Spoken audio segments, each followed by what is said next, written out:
बिस्मिल्लाहिर्रहमानिर्रहीम। अस्सलाम वालेकुम। फोर्थ ईयर मैंने आपको टेक्सचुअल रेफरेंसेस कहे थे ओल्ड मैन एंड द सी के, कि आपने ओल्ड मैन एंड द सी में से के टेक्स्ट में से क्वेश्चन निकाल कर लाने हैं। उसकी जो स्टेटमेंट है आंसर की वो टेक्स्ट में से लेनी है।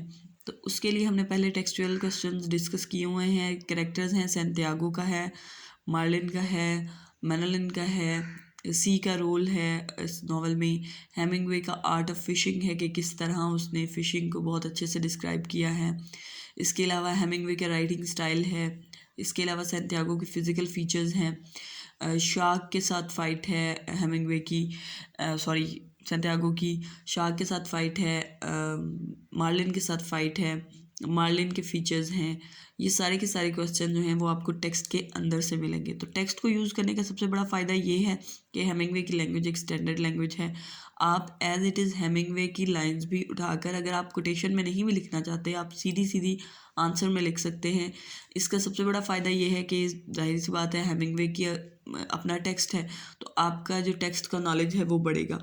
और दूसरी जो बड़ा फ़ायदा इसका ये है कि ये मतलब एक अच्छी और सिंपल लैंग्वेज है। जो आपकी की बुक्स यूज़ हुई हैं वो थोड़ी सी घुमा फिरा के और मुश्किल या फ्लावरी किस्म की उन्होंने लैंग्वेज यूज़ करने की कोशिश की है, जिसकी वजह से वो आपको याद करने में मसला होता है। अगर आप टेक्स्ट करेंगे, याद करेंगे और उसको लिखेंगे तो वो आपके लिए बहुत ही आसान रहेगा बनिस्बत की बुक से आंसर याद करने के।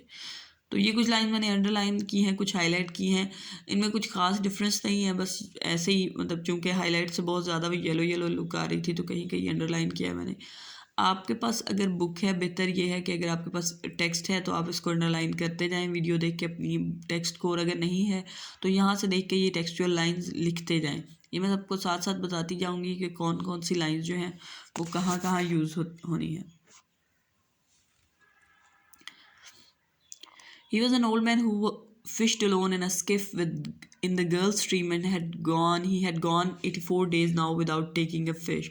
ये जो पहला पैराग्राफ है, ये सारा का सारा पैराग्राफ जो है वो समरी सी आ जाती है, मतलब बैकग्राउंड नॉलेज आ जाता है। जब भी आपसे पूछा जाता है तो आप ये स्टार्ट में लिख सकते हैं। In the first 40 days a boy had been with him, but after 40 days without a fish, the boy's parents had told him that the old man was now definitely and finally Salao. Salao कहते हैं Spanish में, which is the worst form of unlucky, मनहूस तरीन कह सकते हैं। And the boy had gone at their orders in another boat which caught 3 good fish the first week. It made the boy sad to see the old man come in each day with his skiff empty, and he always went down to help him carry either the coiled lines or the gaff and harpoon and the sail that was furled around the mast. The sail was patched with flour sacks furled and it looked like the flag of permanent defeat. अच्छा, ये सारी की सारी आप जब भी कोई भी क्वेश्चन ओपन कर रहे लगते हैं टेक्स्ट का, तो आप उसमें ये वाली लाइंस लिख सकते हैं बैकग्राउंड नॉलेज के तौर पर। इसमें कुछ लाइंस आती हैं कि बॉय का क्या रिलेशन है। जब आप रिलेशन विद मैनलिन लिखते हैं तो आप यहाँ वहाँ पे ये बॉय वाली लाइंस लिख सकते हैं। इसके अलावा ये जो फ्लैग ऑफ परमानेंट डिफीट है ये आप लिख सकते हैं कि जो उसका जो मास्ट है, जो उसका बान है, वो ऐसे लगता था कि जैसे मुस्तकिल शिकस्त का अलम हो, परचम हो, क्योंकि वो हमेशा ही खाली लौटता था। फिर आ जाते हैं physical features. The old man was thin and gaunt with deep wrinkles in the back of his neck, the brown blotches of benevolent skin cancer the sun brings from its reflection on the tropic sea were on his cheeks. दुबला पतला था, गर्दन के पुष्ट पर बहुत सी झुर्रियाँ थी, ब्राउन ब्लॉचेस थे। बिनोवलेंट स्किन कैंसर, स्किन कैंसर एक ख़तरनाक बीमारी है। बिनोवलेंट कहते हैं रहम दिल को, यानी ऐसा स्किन कैंसर जो इतना डेंजरस ना हो। जब सूरज जो है वो ट्रॉपिक सी पे पड़ता है तो जो रिफ्लेक्शन की वजह से चेहरे पर जो उसकी वो रिफ्लेक्शन पड़ती है, उसके जो नुकसानात हैं उनमें एक ये है कि उससे स्किन पर धब्बे पड़ जाते हैं। तो यही है वो बिनोवलेंट स्किन कैंसर जो कि उसके चीक्स पर था। The blotches ran well down the side of his face and his hands had the deep crease scar from handling heavy fish on the rods.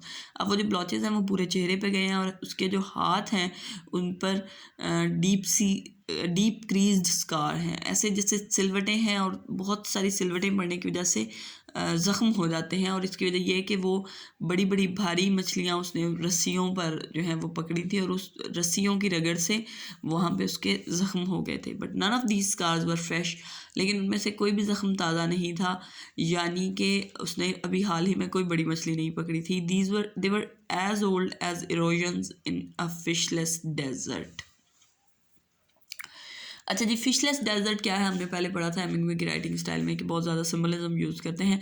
Desert जो सहरा है उनके बारे में ये कहा जाता है कि ये किसी ज़माने में समुंदर हुआ करते थे। समुंदर का जो निचला हिस्सा है, सहरा चूँकि सतह ज़मीन से काफ़ी नीचे होते हैं और इन पर रेत होती है, तो कहा जाता है कि ये किसी किन दिनों में जो समुंदर है उसका ये निचला हिस्सा हुआ करते थे। बाद में समुंदर ने अपना रास्ता बदला या जगह बदली, जिसकी वजह से सहरा रह गए।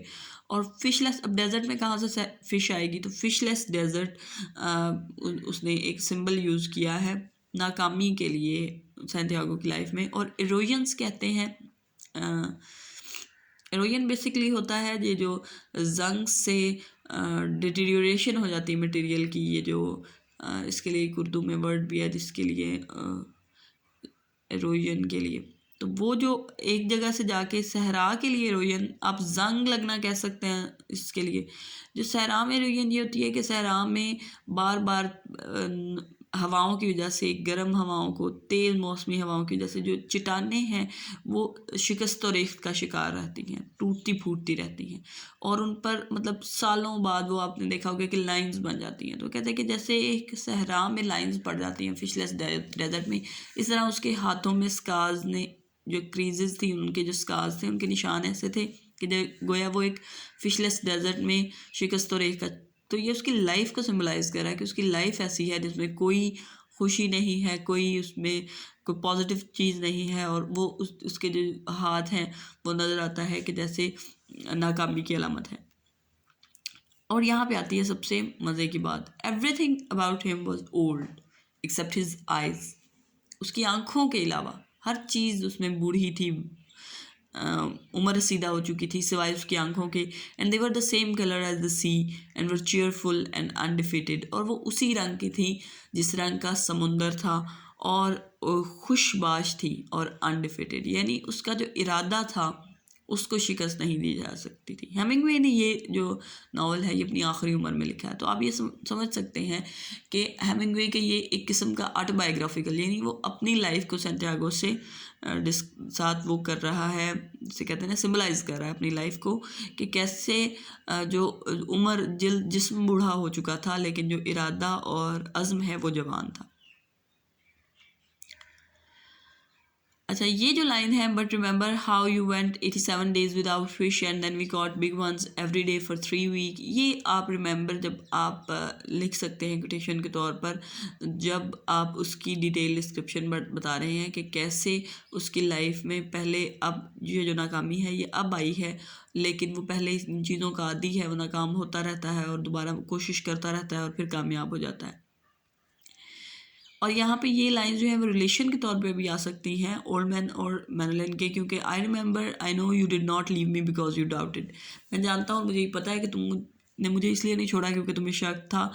इट वॉज पापा made me leave, I am a boy and I must ओबे हिम, सिर्फ पापा ने मुझे यहाँ से छुड़वाया है और मैं एक लड़का हूँ, मुझे उसकी इताअत करनी चाहिए। I know it's quite normal, he hasn't much faith, उनको इतना एतबार नहीं है। नो बट वी हैव, लेकिन हमें है, हैवेंट वी, है ना।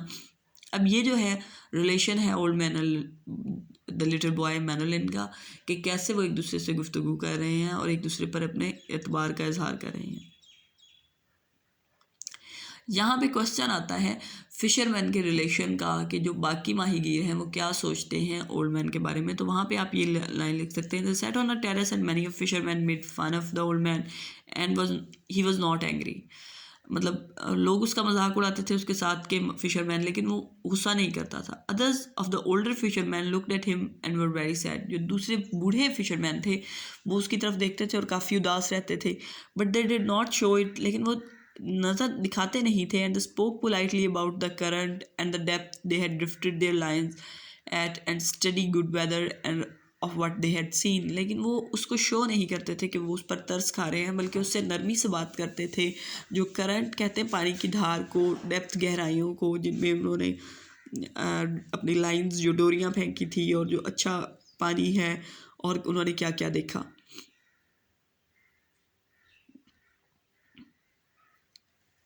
अच्छा, अब ये जो लाइन है, ये आप रिलेशनशिप विद मैरिलिन में लिख सकते हैं। I would like to go if I can not fish with you, I would like to serve in some way.